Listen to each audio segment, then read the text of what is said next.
Agama dan Pancasila nggak sejalan. Masa sih? Yuk kita bahas di kelas tambahan. Hai Kisanak semua, berjumpa lagi dengan saya di channel YouTube ini. Semoga teman-teman semua senantiasa dalam perlindungan Allah SWT dan diberikan kesehatan serta kemampuan yang cukup di tengah-tengah wabah COVID-19 yang belum juga mereda sampai saat ini. Oke teman-teman semua, sebelum kita lanjut, bagi yang belum sholat, silakan sholat dulu karena itu merupakan kewajiban yang utama bagi manusia di atas muka bumi.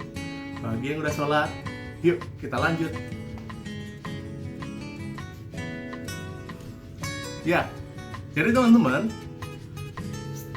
di beberapa tahun lalu gitu ya, ada statement dari seorang petinggi negara gitu ya, dari pejabat negara yang menyatakan bahwasanya ya agama itu menjadi musuh dari Pancasila. Bagaimana mungkin ya agama bisa jadi musuh bagi Pancasila? Kalau mau tahu siapa pejabatnya ya teman-teman bisa googling ya, teman-teman bisa cek di YouTube, cek di Google ya. Di sini aku akan coba menjabarkan keanehan dari statement tersebut. Begini teman-teman, bagaimana mungkin agama menjadi musuh dari Pancasila sementara agama itu sendiri menjadi sila yang pertama dalam Pancasila. Terlebih lagi dalam perumusannya, perumusan pembentukan ideologi dasar negara, yaitu ideologi Pancasila ini, sebelum kemudian tercetus istilah Pancasila pada 1 Juni 1945 oleh Insinyur Soekarno. Di sidang tersebut tuh mengundang tokoh-tokoh agama, termasuk tokoh-tokoh dari kalangan Muslim, seperti itu ya, seperti dari NU, dari Muhammadiyah, dan dari Syarikat Islam. Bagaimana mungkin jadinya kalau Pancasila ini dan agama ini menjadi sebuah musuh? It's nonsense, itu nggak masuk akal, nggak masuk dalam logika kita. Karena bagaimana agama bisa jadi musuh sementara lahirnya Pancasila aja itu melibatkan tokoh-tokoh agama seperti itu ya. Nah, makanya sebelum kita tersesat lebih jauh gitu ya, sebelum kita tergiring dengan opini yang ada, makanya kita sama-sama bedah fungsi-fungsi dari sila dalam Pancasila itu sendiri.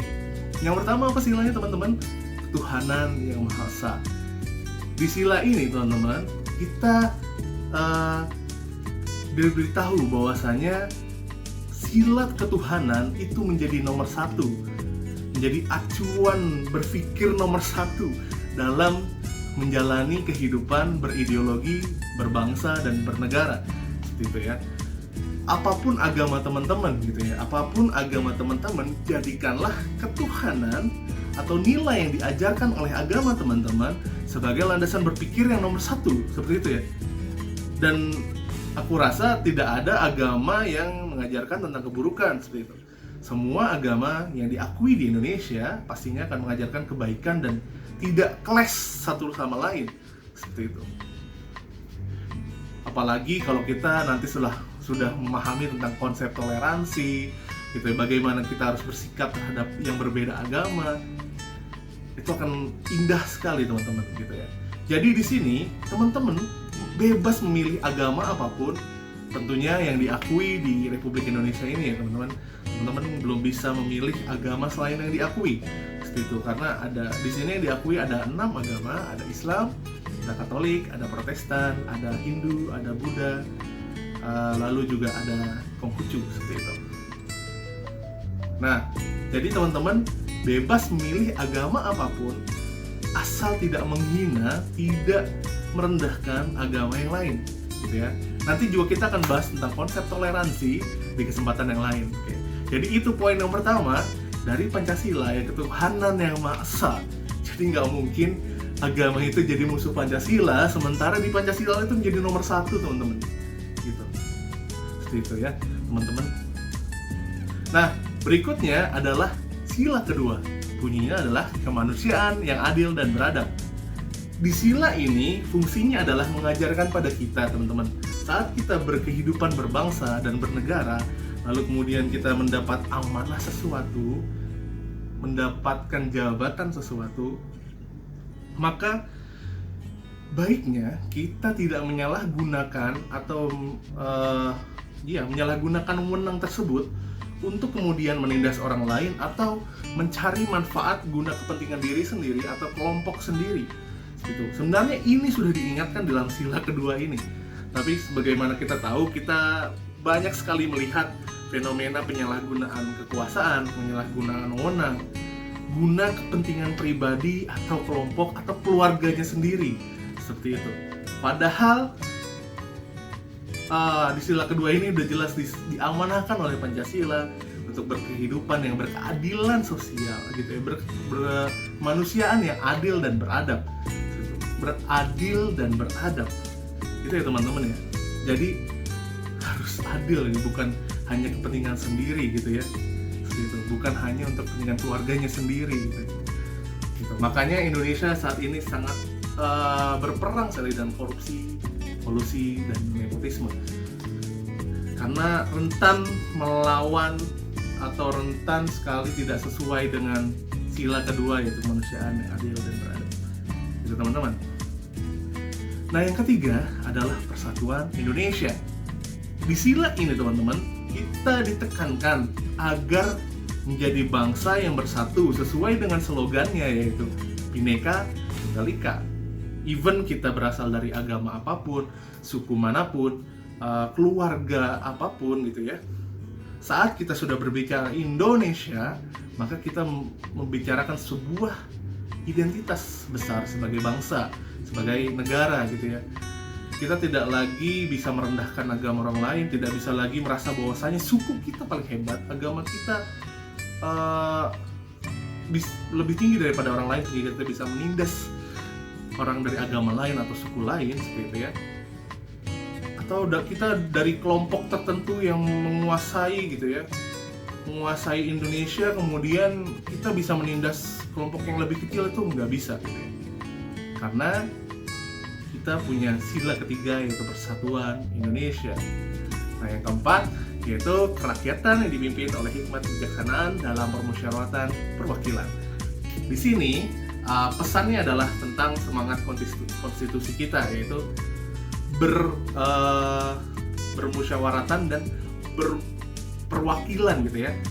Seperti itu teman-teman. Bagaimana kita membentuk sebuah negara yang kemudian seharusnya suara-suara dari rakyat itu bisa diwakilkan lewat wakil-wakil rakyat, gitu ya.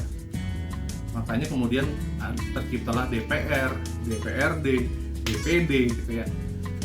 Diharapkan dengan adanya lembaga-lembaga tersebut dapat mewakili suara, pemikiran, serta aspirasi dari ratusan juta rakyat Indonesia.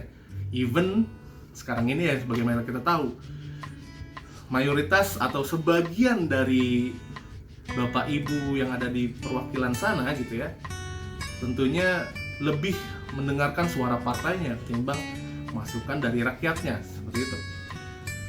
Nah, berikutnya yang terakhir adalah keadilan sosial bagi seluruh rakyat Indonesia.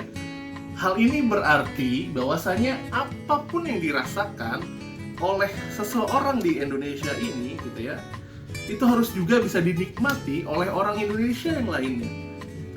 Nggak boleh ada seseorang, seharusnya ya, tidak boleh ada yang orang yang kekenyangan sementara di pihak lain ada yang sangat kelaparan. Itu seharusnya tidak boleh, gitu ya. Berarti kalau kita masih menjumpai fenomena semacam itu, ketimpangan semacam itu, ada yang kenyang banget dan ada yang lapar banget, berarti kita belum bisa berpancasila dengan baik, gitu ya.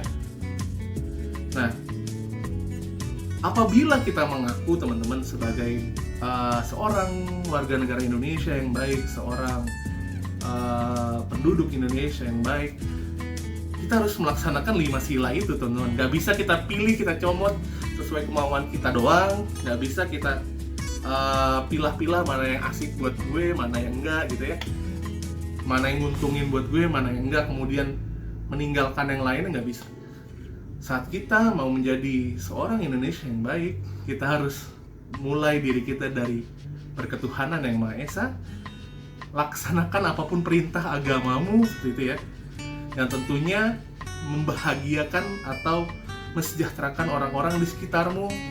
Lalu kemudian bersikap adillah, jangan salah gunakan wewenang dan kekuasaanmu gitu. Buat guru-guru atau buat siapapun, buat polisi, tentara atau presiden atau siapapun itu nggak boleh menyalahgunakan wewenang gitu ya.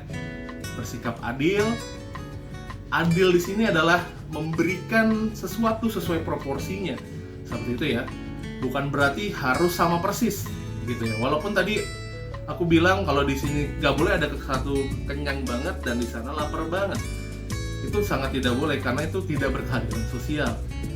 Negara harus mengupayakan hal tersebut dan berkeadilan sesuai proporsi gitu ya. Jadi even orang tersebut memakan jenis makanan yang berbeda gitu, bukan berarti semua orang harus merasakan misalnya kelompok A bisa makan daging harga 10 juta lalu kelompok yang B juga harus bisa makan daging 10 juta, bukan seperti itu.